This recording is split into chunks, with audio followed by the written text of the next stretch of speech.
All right, welcome back to episode number 3. We're now on episode number 3 of Hustle and Soul, guys. Hustle and Soul. It's pretty crazy that we made it to 3 episodes already. How is that crazy? It's tight. Like, it's not something that I thought would probably have worked out. I just, it was just I think it's working out. It was an idea that I think we both had, and people were actually gravitating towards it. I like it. We're making shit happen. It's exciting. At first, we had no idea what we wanted to talk about, where this thing was going to go. But I think since it's our real life, I think a lot of people are gravitating towards it. It's very relatable. It's real content. We're not fluffing stuff up. I appreciate content like that, and I hope others can feel the same way about that. So really, really excited. We're going to keep it going. We're going to keep it going. And I think for today's episode, we're going to go towards an interesting topic, I think. And that is moving in with your significant other. When is the right time? When is the wrong time? What you should expect?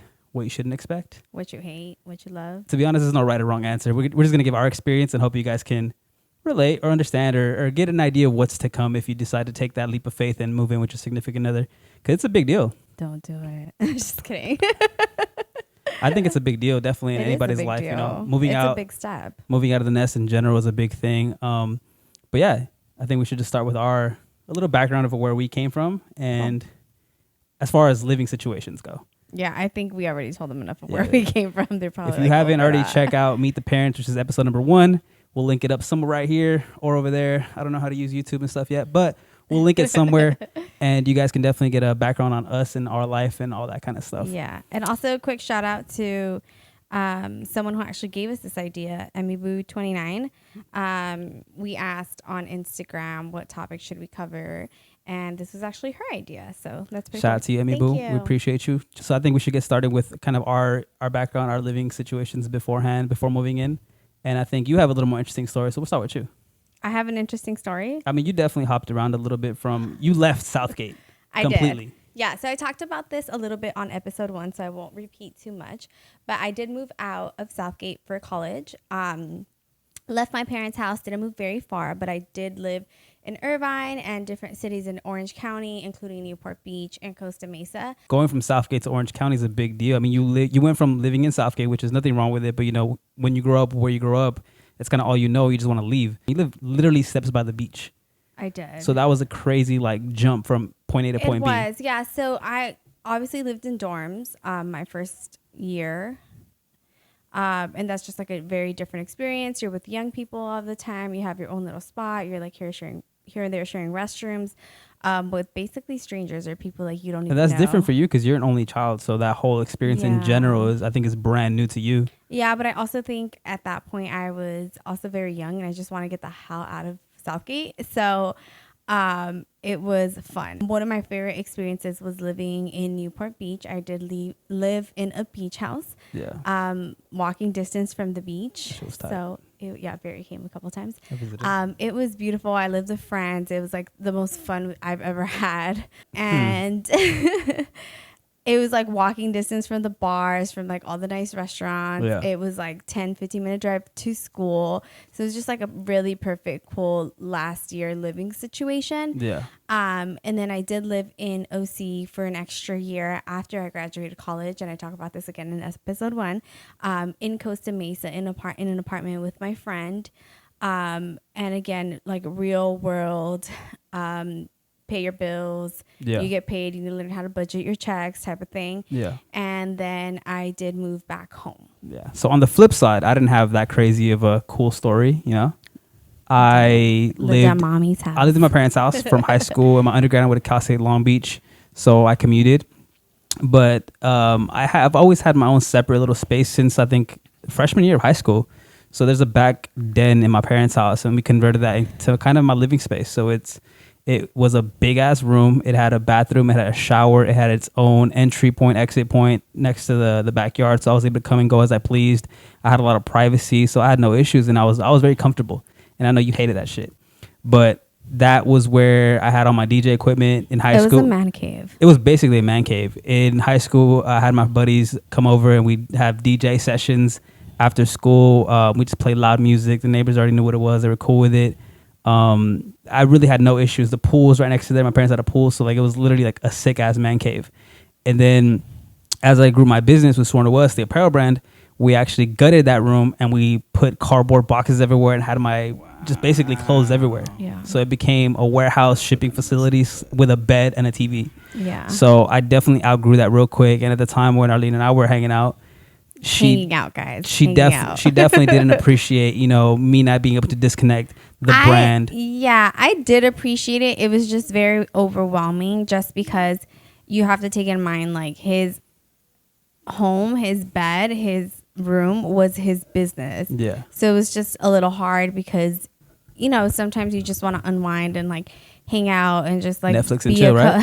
Netflix and chill. Yeah. And, like, be a couple. But it's kind of hard to do that when, like, you're constantly getting text messages. When it's like, did you pack this order? When, like, literally your Shopify is giving you a notice that you have an order and, like, your stuff is, like, right in front of you. And not only that, but it got messy. Like, picture a warehouse. Like, what do? You open up boxes. Yeah, there's boxes. There were spiders. Like, it wasn't stuff everywhere. It wasn't the best living situation in general. And bringing a lovely lady into my life, obviously that wasn't the ideal situation for you. But then, not only that, my sister actually moved back. So she went to her graduate. She went to graduate school in Boston, and there was a room out next to my boom boom room, you call it, and for speaker reasons, not for anything else. There's a room next to that, and it was empty because it used to be my old sister's room. So your sister's old room. My sister's old room. Sorry, whatever. But when she moved back, she came back to that room, and there was not much privacy. Granted, she's cool with it. She didn't care. She never bugged. Like, she never told us to put the TV down or any of that kind of stuff. TV. Whatever. She didn't really care. She was really cool about it. But it got to the point where Arlene wasn't comfortable with, like, the privacy situation. I don't think I wasn't comfortable. It was just, like, very overwhelming. And I think at that point where it's like your whole family is living in your house, it's like, okay, we need to like figure out, like, we need to grow up. Yeah, we need to grow up and take the next step and all that kind of stuff. And kind of going back to what you were saying, your parents' house, it was literally just them two. Yeah, there was a fire in the front of their house, I believe. Yeah, so my family is a lot smaller. I'm an only child, so it's just me and my parents that were living at home, and they own a duplex. So in the front of the house, there was a family who was previously living here, and the house did go on fire.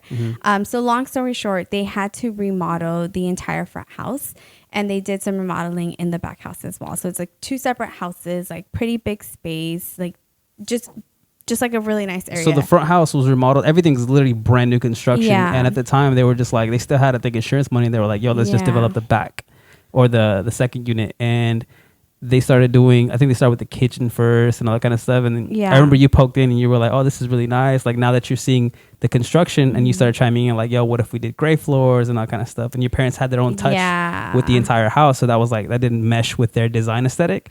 But you started like dipping your toes a little bit, pushing like, well, I kind of like this space.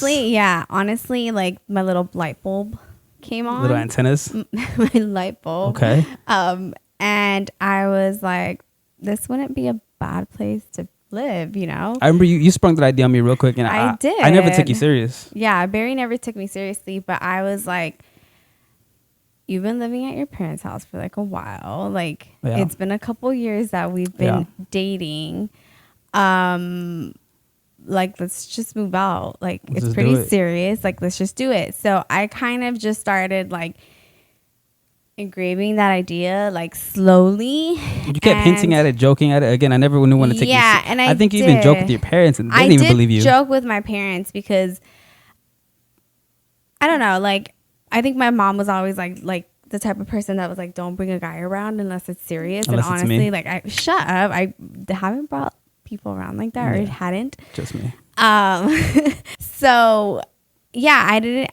At first, I was just kind of like throwing ideas out there, and I never like asked my parents like, "Hey, can Barry and I live back here?" I never asked Barry like, "Hey, do you want to move in with me?" You just started designing the place. I just like took lead, and I was like, "Yo, mom," because mom calls the shots. I was like, you know what? This would be a perfect space for us to live in. like realistically. And at the time, I was coming around a lot. You were going to my house a lot, so they knew we were a little serious. Yeah, we would stay at your house till like 2 a.m. 2 a.m., 4 a.m. Like sometimes I wouldn't even come home because we would go out and we'd like get drunk and like I just wouldn't make it back to my house. Good old times. So I just started throwing the idea out there. And then, one day I was just like, Mom, look, like realistically, we're gonna be the best tenants that you can have. You can trust us. We're reliable. Yeah, we'll pay bills on time. We have income. Like we're not. We'll clean after your pets. Don't even trip. And so like she just said yes. So she ended up agreeing, and then it was kind of like cool. Like that was easy. And again, at this stage, I still didn't take it serious. Like you would joke when I would come around, like, "Oh, this is where Barry and I are gonna live. This is gonna be our room," and blah blah blah. And like I would feel really uncomfortable around your parents because it's like. At that time, it was kind of like so awkward. I still, I don't live with you. Like, what are the rules, the boundaries, all that kind of stuff. I come from like a little more traditional. There are no rules. Yeah, and you guys are very free flowing, like fuck it attitude. Yeah. So it was a little weird for me, and again, that's kind of why every time you brought it up, I kind of jokingly laughed about it or brushed it off. And then one day to another, I don't know what happened. I think we got to the point where we're looking. There was gray floors in the house one day, and it was just like this is your guys' situation now. Yeah, you guys figured it out. And I think we were buying. You dragged your feet. Like I dragged my feet really, really bad. Lot. And like I think you felt bad telling your parents. I don't think I told them until the day I left. So I never had that conversation with them. I know you and I bought a bed. One of my buddies has a company called Cali Coast Furniture, and he gave me a really good deal on a king size bed. And we put it in the room, and we're like, "Yo, this shit looks good. Like, this is so pretty. I love my bed." We bought a mattress, and I'm like, "This is better than the one in my room." Like, yeah. All right. So once we had the bed, and it's like, what's the excuse? Like, we really have everything we need. The space is built out. We have a bed. Like, now it's time to furnish it and move in. And I remember it was Mother's Day. I forgot what year, a couple years ago, and that was the day we kind of just like decided to move in. And I was at my parents' house. I got a duffel bag. I filled it up. After I had lunch or dinner with my mom, I was like, you know what, guys, I'm moving out. Peace. And they were kind of like, didn't take it serious. And then I spent the night here, and I came back to my parents' house the next day to grab more stuff. And like, they were just like, so you really just leaving like that? And they had no problem with it, but I did have that real conversation with them, and they supported me. They said whatever. He's also like 6 at this point. No, like, come on, era tiempo. Yeah, well, they were cool with it. They're like, whatever you need, we support you. They thought the worst. Like, if you guys ever like break up, you're always gonna have space here. Blah blah blah. Whatever.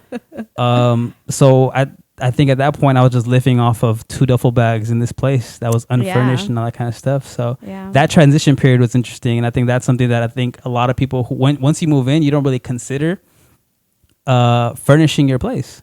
Yeah, you don't. Like, all you think you need it, you're so used to having whatever you had previously that once you have your own space, it's like, okay, I got a bed, now I need a couch, now I need tables, now I need dishes, now I need soap, like all these things that you thought were always just there. Now you really have to consider. No, I think I kind of. Well, you get my point. Like small essentials, like you expect to be there. Like now, it's like you really have to get everything from scratch and stuff like that. Yeah. So that transition period, I think, is something that a lot of people are going to face. And if you haven't already moved in with your significant other, take account for that. Like, be ready for that. Like, get your shit in order, because we definitely spent a lot of time and a lot of money on dumb shit that we now don't have. Yeah, we did. So.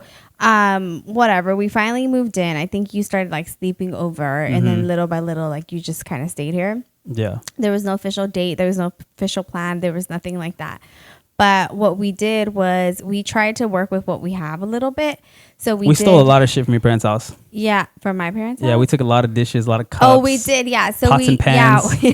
I wasn't trying to buy any of that. But my mom was also like buying new stuff, so we're like... She also never uses anything in her kitchen? Yeah, my mom does not. So we were like, yo, this is a free-for-all. She's not a kitchen person. Yes, or a kitchen person, at all. Yeah. But we brought some stuff from your place. So we brought some stuff from your room because it kind of fit like the color aesthetic. And then we just did. We didn't even have a color aesthetic at the time. It was kind of just like black. This looks black cool, and gray and white. You know. And that's something I think I would recommend to anybody moving in with their partner. Is highly recommend. Have a style guide, have a mood board, have something aesthetically that you both agree on. Otherwise, you're going to be spending a lot of money on furniture and decorative pieces that you probably won't like within the next couple months. Yes. So what I would recommend doing is like starting a Pinterest board. Pinterest has like really good like home decor stuff, or like following like your favorite Instagram bloggers, and seeing what things you like and what you would like your place to look like. so that when you move in, you can kind of just start.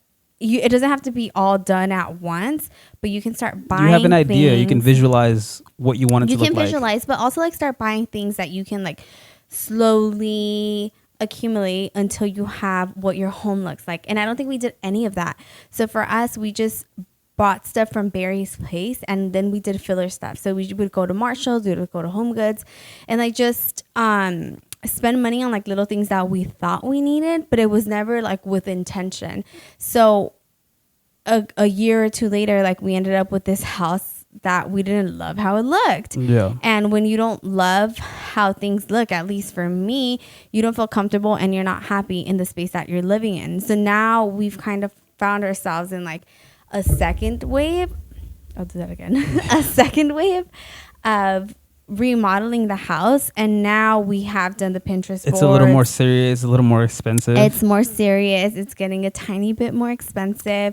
But also like do the research. Like for us too, I think we had like a little rounds of offer up where we would just be like, oh, that looks cool. Because it was like, so cheap. We were just like, why not? Like let's go pick it up and just buy it. But now it's like we do things with intention. It's like, okay, if we're going to buy a bookshelf, like let's look on every single possible website and let's look at every single compare, price. Get the best rate. Yeah, get the best rate. And then sometimes it's more on quality versus the price, because there are certain things you'll buy on offer up on IKEA, at Target, that are very flimsy. And if you really want something to last, you need to like find somewhere that has really good quality goods. And for me, I think I'm starting to realize that like I just like things that look good, that feel good, that are a little bit more on the newer side. So for me, sometimes it's willing to make like making more of an investment is worth it for me, because it genuinely makes me happy and I'm super content with the way things look. Like we put up some frames today. We put up like a new bookshelf and a bookcase, and now we have plants, and that now like our living room just feels a lot nicer, and our room or the whole house is starting to feel a lot nicer than when we first moved in. And now I'm okay because we know how much money we're spending, but we're budgeting content, and we're allotting it. But we're content with the way it looks. And then it just feels nice to like have those things. So that's like one big tip I do have if you are moving in. And especially, I mean, if you don't care what your place looks like and like you're content with just like the minimal, like by all means, you know, like that's cool. Yeah, whatever you get. There's no right or wrong answer. This is kind of our experiences and what we've learned and what we would recommend. Yeah. But I recommend that. And if you're going to be picky like me, like definitely plan ahead. And so I think the next thing or advice that I would recommend is making sure you and your partner talk about responsibilities, like who's doing what, and not sticking to it, but like having understanding. Like if one person doesn't cook, make sure you're aware that you need to learn how to cook. See, I'm like opposed to that. I'm not opposed to that because I'm not a planner. I'm more of just like figure it out as you go. So I think it's just more of like be on the same page. What do you guys think? Comment below. Do you think you should pre-plan your moving in situation? Or do you think that you just figure it out as you go? I mean, not necessarily pre-plan too much, but it's like, yo, like if I know like I'm going to be the cook, like you need to know that you're going to be doing some of like the cleaning. Like if it's like dishes or if it's sweeping, mopping, whatever. Because I think that's something that you're going to figure out real quick once you move with your partner, what they do and don't like. And you're going to get into arguments, and then you don't mop the right way. You don't sweep the right way. You don't get the little fucking spider webs in the corners. All these things are coming out. The claws come out. This is true. So I think that's a real important topic to talk about with your partner, and making sure you guys are both on the same page, at least a little bit. Even if you guys both don't do shit, at least have the conversation. If you don't do shit. If you guys both just want to pay a cleaning lady, like my friend right here.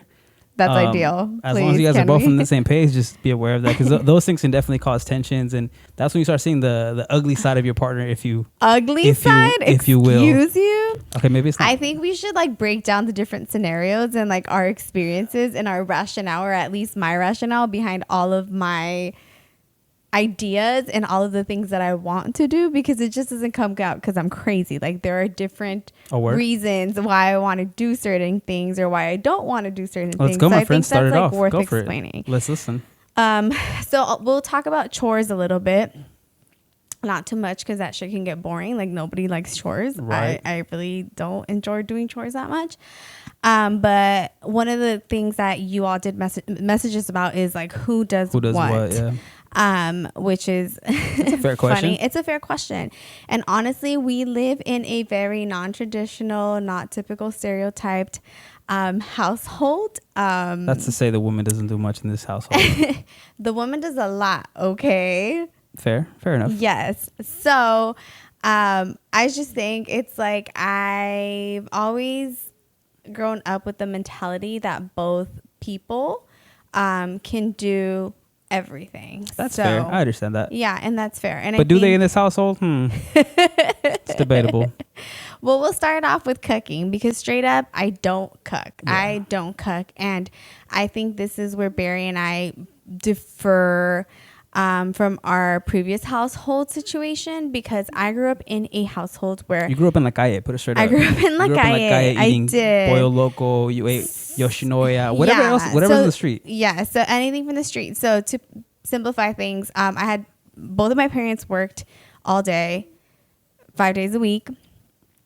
So I was an only child. I didn't have siblings, but we had my aunt who took care of all of me and my cousins. Cousins, I call my cousins my siblings. So she watched us and raised all of us. So every single day I would get dropped off at my aunt's house. Mm-hmm. She would take us to school. She played like my mom role because my parents were always at work. And I would eat at her house. And when she wasn't here, obviously sometimes people go away or like they go on vacation or things like that. Like I would go to great grandma's house. I would go to my other grandma's house. I was just kind of like tossed all over the place. That sounds really bad, but it was just because my parents were like always working. They was always on the move, yeah. Yeah, they were always on the go. So when things like that happened, I kind of like ate a little bit of everything everywhere. And when it was like my dad's turn to... Since they work so much, the last thing you want to do is cook at home. So. Yeah. And then like my mom would come home late. So she obviously like didn't want to cook. She doesn't like to cook, even if like that was an option. Like she really doesn't like to cook. And so like my dad, like we would eat out in the street because that's like all we could do at the moment, which I am grateful for because I think it has molded me and like to the person that I am now. I'm like pretty much like open to everything. Yeah. And I'm not super picky. But yeah, so I don't cook. I don't like to cook. I was never taught how to cook. I have no interest in cooking. I will do what I need to do to get by. You'll survive is what you're saying. I survive. But with that, Barry's the one that cooks in the house. I, on the other hand, so when my brother went to college, my mom became a stay-at-home mother. So there was always food at home. But even before that, when both my parents worked, my sister and I would always be watching the cooking channel. For whatever reason, we had an interest in the cooking channel. They love the cooking channel. We would mess around in the kitchen and cook up different concoctions and add different things and just make dishes our own. Like nothing made sense, but we knew what we liked. We knew what tasted good. We knew what tasted bad. So that kind of sparked an interest in cooking for me. And to this day, I watch a lot of cooking shows on YouTube. I still, whenever you're not around, I watch the cooking channel here. I can't put any cooking food shows at all. Not even Netflix and that stuff. Arlene hates that shit. So at home, unless it's like Benihana when they're cooking right in front of you, like so I don't need to know how things are made. I'm the type of person that if we go to a restaurant and I find a dish that I like, I want to find a way to make it at home. Like I always want to challenge myself or figure out like, yo, this is simple. Like why can't we just make this at home? And that's just my type of person I am. And Arlene hates that shit. But she also likes when it comes out good. She likes to eat. And if I can figure out how to do it and if she can have her favorite dish from a restaurant at home, she's all for it. But once we moved in, I never had so much Pollo Loco. I've never had that much Pollo Loco in my life since when we first started moving in. Okay, this has kept me alive, right, throughout the years. Towards the beginning of the relationship, we didn't have any pots, pans. We didn't really have kitchen stuff. We didn't have salt, peppers, basic things that I thought every household had. Oh my God, yes. Oh my God. Okay, let me tell y'all. I grew up in an empty, clean It's kitchen. Still. Like your parents' house. Oh, my parents. Yeah. Whenever we go to your parents' house, it's so spotless. I'm talking about my kitchen right now. Okay, this is not. We use that. We kind of use it sometimes, but I grew up in like a spotless, like no había manteca. It was a display estufa, kitchen. Like no había, like, the trickles of oil that fall. Like none of that in my mom's kitchen. And then I moved in with Barry, and especially right now, like in quarantine, we've made meals like maybe 3 times a day. Yeah. And we have like one of every spice, of every salt, of tomato paste. Like I never saw that growing up. Wow. Yeah, it's weird. Once we moved in, that was a big change for me. Is going from having home cooked meals like 5-6 days a week to having street food like the majority of the week. So we had to adapt to that. We had to figure out what our routine was. We had to go to the grocery store, figure out what you like to eat, what kind of food I like going to the grocery store though. Yeah, when you just buy stuff that you never eat or that go to waste. I try to figure out what meals we're going to make throughout the week. Or now we're both a little bit better at that. Yeah, we're so much more conscious of it. We use Pinterest and we find these dishes that we like and we buy the right ingredients. That way we don't Or we follow like Trader Joe's Instagram accounts where they show you like what meals to make, which makes it nicer because you just show up to the store and you buy those specific ingredients. We were being very bad at one point where we just buy like random stuff and we never made any real meals, so sometimes like things would go to waste, so we started feeling really, really bad about stuff like that. And now we go shopping with intention, so we buy things specifically to make the meals that we want, and that way nothing goes to waste and we're just like not wasting money. And I think we've also learned to buy bits, like even if it means going to the grocery store more often. So responsibilities, check that shit off your list. Who's cooking, who's cleaning, who's washing, who's doing any of that kind of stuff, because that shit's gonna cause problems. Especially cleaning. I think that's where we bump heads a lot. Because what? You're messy and you're not. And I'm also messy. So we bump heads. But you know what? We try to figure it out day by day. We're trying to be better. We have a kid coming, so we both got to figure shit together. Yeah, we try. But along with that, obviously, so get your responsibilities in order. Get your style guide of your house in order. And with all that, once you move in with your partner, you're going to start seeing a different side of that person. Like you thought you knew somebody. Like I knew Arlene since my elementary school. But once you move in with somebody, it's a lot different. It is. You start seeing little things that you didn't pick up on before. You start seeing different habits of different people. Arlene hates the way I chew, apparently. So stuff like that becomes an issue. I don't know why. Like, you chew so, fast for me. It's fucking weird. And, things that... And right now, pregnant, I'm just like, oh, my God. Like, why do you have to chew? That's disrespectful, but all right. Other things like, using the restroom with the door open. Like, it's not me. I'll tell you, it's not me.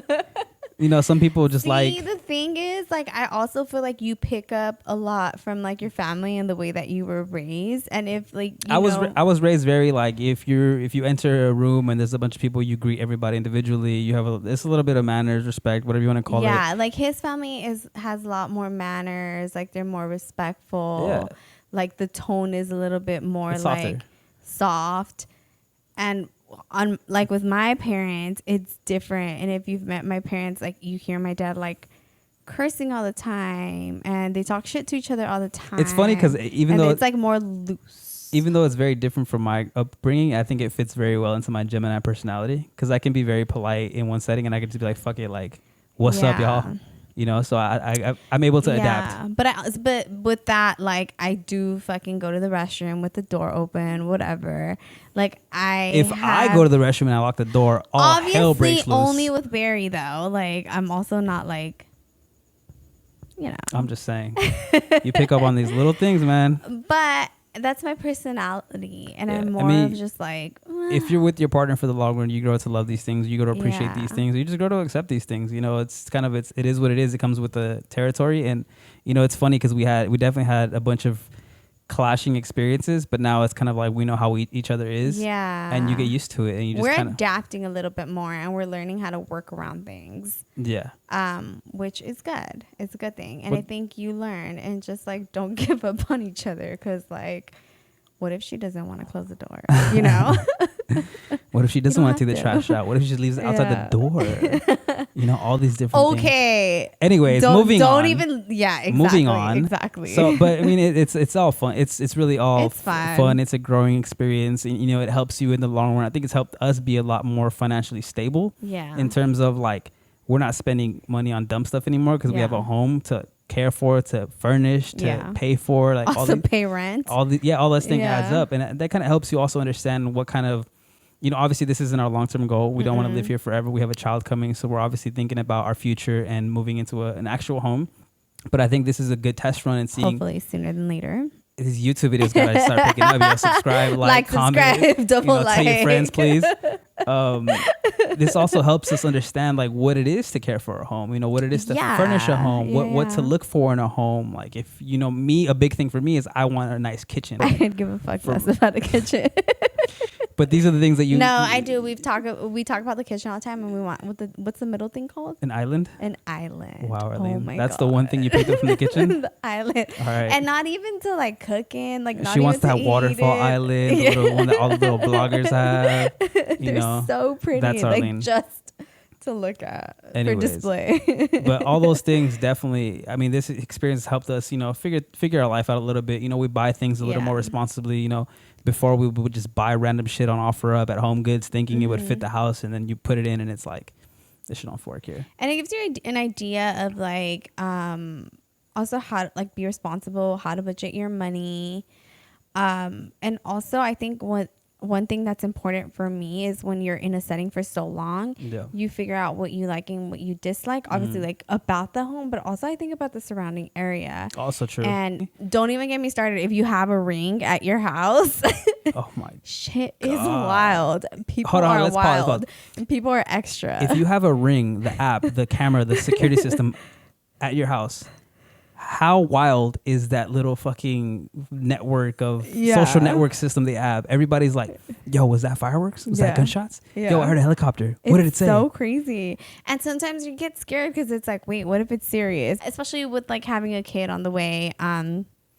You start picking up on things that like you wouldn't want to see. You don't want your kid to see when you're like walking down the street or little things like that. So I think that gives you an idea of like setting where you want to live, and like Barry said, the type of house that you want to live in. So in general, I think moving in with your partner is definitely beneficial in a lot of ways. It tests you in a lot of ways. It makes you realize, like, it makes you grow up, and it makes you realize if you really want to be with this person or not for the long run. Because there's a lot of things that I think would be deal breakers to other people. No, for sure. And you know, if it's like having family around or like how you connect with your family. Like I know it's like my family lives outside, like it's a duplex here, obviously, so we see your family a lot. Yeah. But for mine, we have to go out and visit them. It's not far, they're in the same city, but that dynamic also shifts, and all those things you pick up on when you move in with somebody. It's you learn every single thing about them because you're with them literally 24/7. Yeah. So I think moving in with your partner again is beneficial for your relationship, but it can also test you a lot. So you have to be strong and understanding and realize what you're getting into. Yeah. And if all else fails, just move the fuck out. Fuck it. I'm also for that. Like I still tell Barry, like, dude, I'll leave you. Leave. I bought the bed. I'm keeping the bed. I have no problem. Can I still keep the bed though? No, you're not keeping. No, I'm a firm believer. Taking the cat too. I'm a firm believer. That sounds like so fucking serious, but I truly believe, like, I know traditionally or like culturally, like, soul kicking.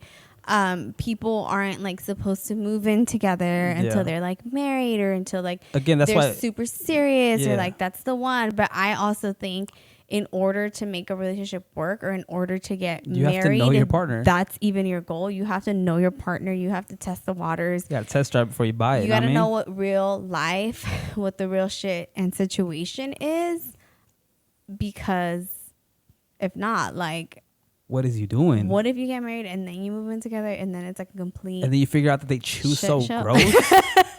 And you just can't handle that. And you can't do it. It's like you wasted a complete good amount of your life like, and money and this ring. Like, what do you do with the ring? Do you sell it? Do you give it back? No, I'm just kidding. But whoa. You know what I mean? Like, I think you have to test the waters. And if it doesn't work out, like, it's cool. It's part of life. You figure it out. On to the next. Yeah. And that's it. It is what it is. It's all a growing experience. Like, I think that's kind of why we wanted to talk about this topic in general, just because, you know, I don't think there's a lot of people in our age, in our demographic of our color that are talking about these kinds of things. It's kind of, you see the people who have quote unquote made it and they have this nice house, nice lifestyle. And it's kind of like, they didn't really highlight where they started. Yeah. And I think with us, it seems like such a far reach. It seems like a far reach. So this is kind of our transitioning phase, hopefully. And this is kind of what we want to showcase and kind of give you guys our trials and tribulations. Yeah, I can't wait till we do like Welcome to My Crib, Hustle and Soul edition. Shit. Once again, please subscribe, like, comment, tell a friend, all that kind of stuff. Yeah, man, that does it for episode number Trey. So this is what we can. What the fuck? I don't know what's wrong with you. So this was moving in together and our kind of experience. Yeah. And hopefully you guys learned something. Hopefully you guys were entertained.